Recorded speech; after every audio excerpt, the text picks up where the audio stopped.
Personally, I have a certain delay in translation due to work and study reasons, but currently I'm returning with such an interesting topic as SQL ACID and transactions in .NET 8, and we will be looking at the example of in the .NET Core. So not the .NET Core, but the entity framework. Okay, so in the IT interviews, this question is usually asked in the advanced block of the SQL questions. What is the ACID principles, and so when and why this acronym is used? So first of all, let's proceed to some block of theory. So the ACID stands for the acronym of four properties, which are the atomicity, consistency, isolation, and durability. So, of course,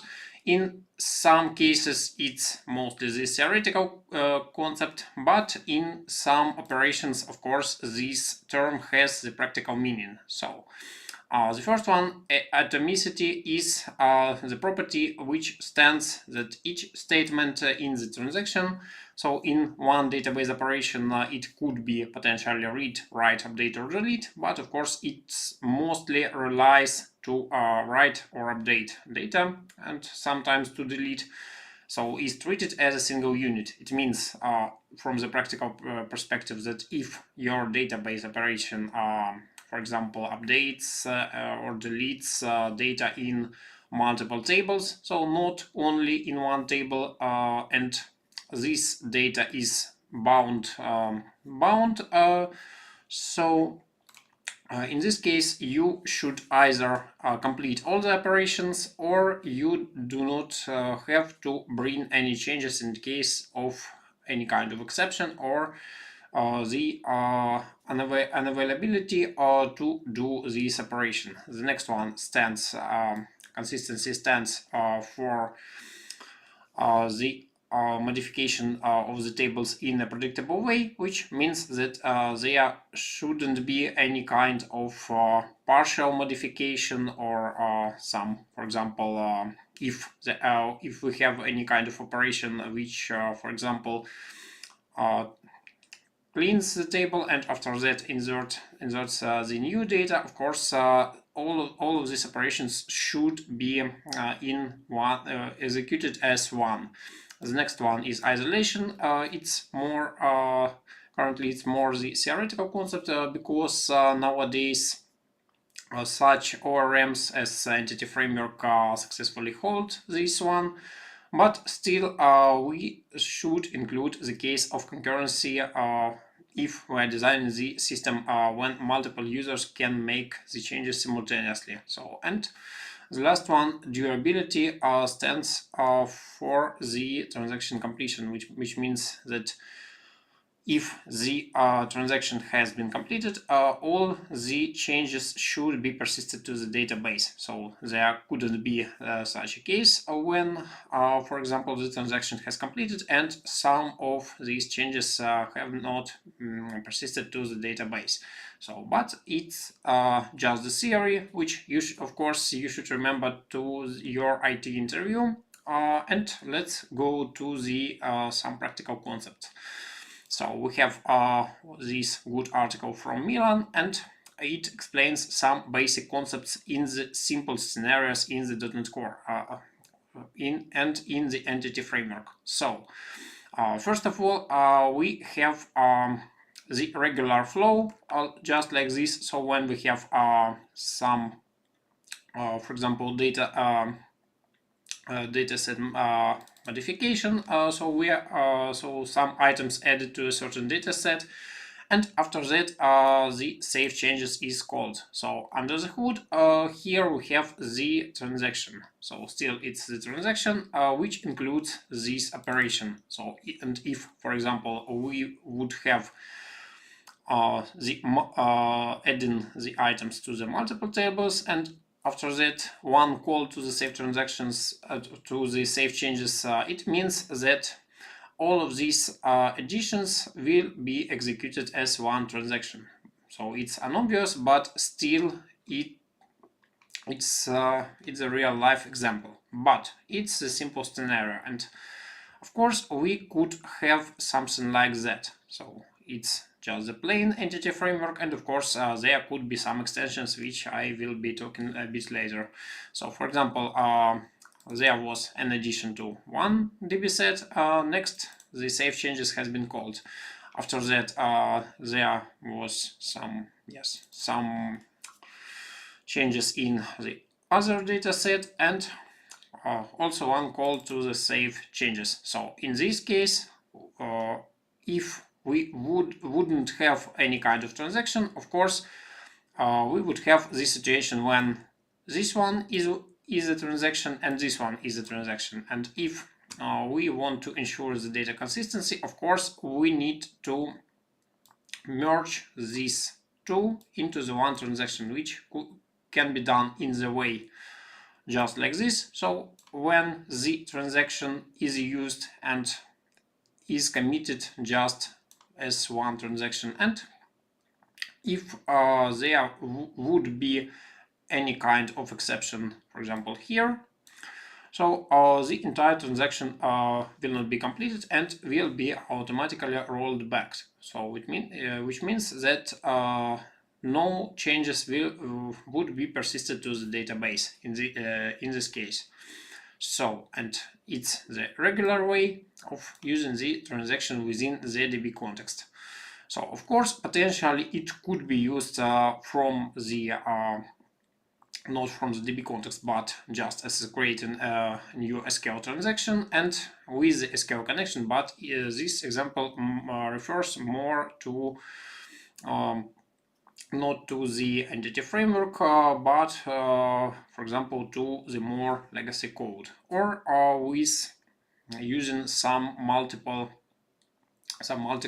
technologies to work with data. So of course it could be done also in this way, but there is also one case when, for example, we are using something like this extension. So it's the if core bulk extensions, which is a powerful thing to the bulk operations with data. So for example, there is a table with comparison of the timing of the operations between this extension and the regular entity framework. And as you can see, so this data, so these estimates vary in significant with a significant difference on the big sets of data. And of course, it's not a rare case. So because of there could be some cases on the real projects when dealing with large amounts of data, and of course this will be critical. So, and how this can be used? So something like that. So okay, and let's proceed to the practical example. So we have the educational application with some data retrieval and some data saving. So of course, on the stage of the data retrieval, it's not required to use any kind of transaction or the logic which we have seen, just because it's the already it's the atomic operation of the data retrieval. For example, like this first to default, or we are getting one array of one kind of entities or something like this. So also the array of one kind. So these operations are not data critical, but we could have some logic like that. So for example, if we have the algorithms of updating the multiple tables from the data from the XML file, and not the XML but Excel files, and after making all of these collections, we are making the update to the table 1, table 2, we're updating the 5 tables, and next we are saving the last update date to the 6th table. But what could be potentially wrong here? So for all of these 5 tables are connected one with other. So it means that here we are talking about that concept of the atomicity. So which stands that we need to treat all of these statements as one. So because if, for example, we have success, and after that we could have potentially something like I will just simulate. So for example, we will throw the new exception here, and so what this one could potentially result. So let's start the application. So and on the database we have this distance, and we have this for example, yes, so these two tables. And if now we will simulate the workload on this code. So for example, we have some updates here. So and in the database, yes, so here we see that this table has been updated already. So because these operations using this extension are treated as the single transactions. So this one is a transaction, this one, and this one. Okay, and after that some kind of exception occurs. So and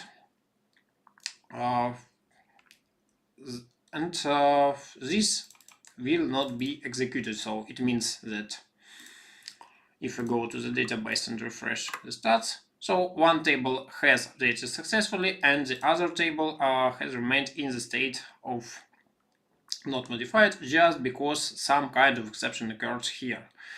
And of course it leads to the data inconsistency here. So what can we do in terms of the transactions, so to improve this code? So first of all, we can start like this. So using, for example, var transaction, and yes, just like this. So of course these statements of the transaction begin, commit, and rollback are both synchronous and asynchronous. So for example, here we have begin transaction and begin transaction async. So if we are using the async code, so of course it's better to use the async overload. So we can just go with the block like this. So which means that all of these operations will be completed as one transaction. And of course, if we are using this transaction, so currently it's not being used just because we are missing one statement. So transaction dot commit, and we have dot commit or commit async. So async should be used for the asynchronous code. So just like this. So and if, for example, now we will go with the less amount of files. So I mean that yes, I will be watching for the changes. Okay, let's put the breakpoint here.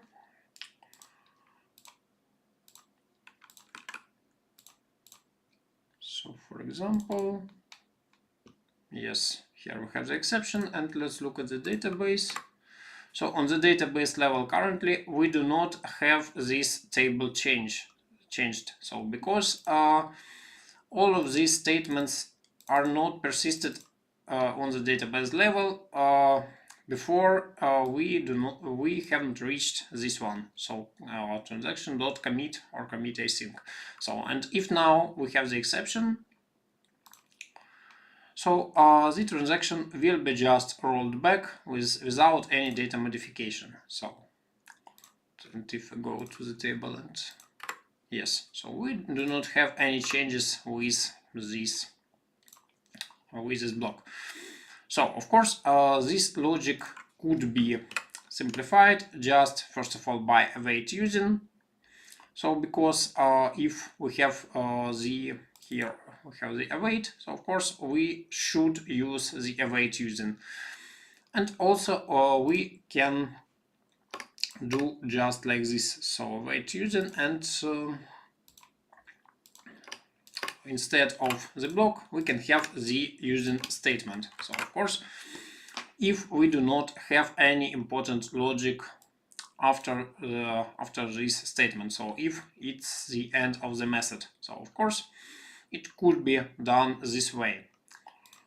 So for example, we have the exception here, and also we could do one more refactoring. So it's not required, so because we already have this transaction. So for example, let's comment this one and let's try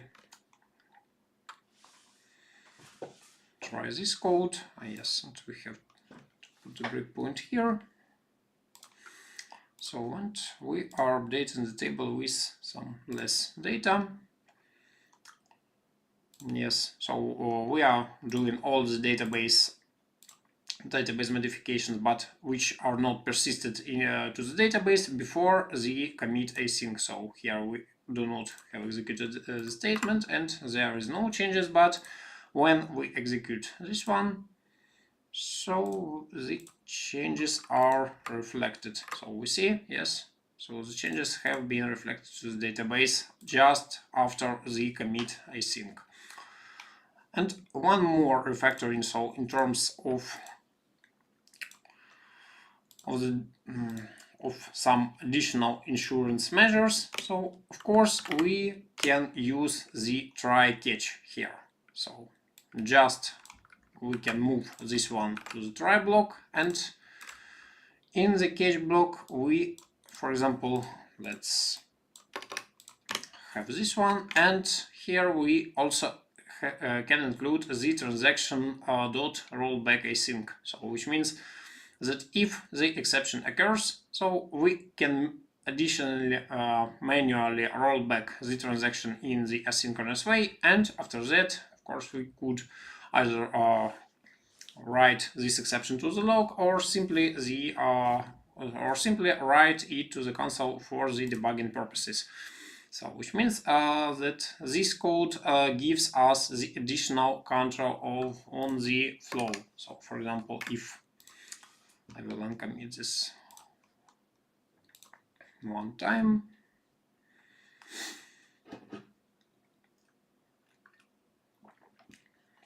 And let's give it a try. So some files have been updated. So next we encounter the exception here. And here we, first of all, we have the exception with some additional information. So it's more suitable to locate the exceptional case if it has been occurred, and of course we manually roll back this transaction this way. So, but as I have mentioned before, so this try catch logic is not required when using the transaction. So, but it's just the nice option to have some additional control over the data and over the exception if it does occur. So that's it for today. Thanks for watching. If you have any ideas or comments regarding this topic, I would be really appreciating that, and we will continue with some interesting topics in the next podcast. So thank you, have a nice day and happy coding. Bye.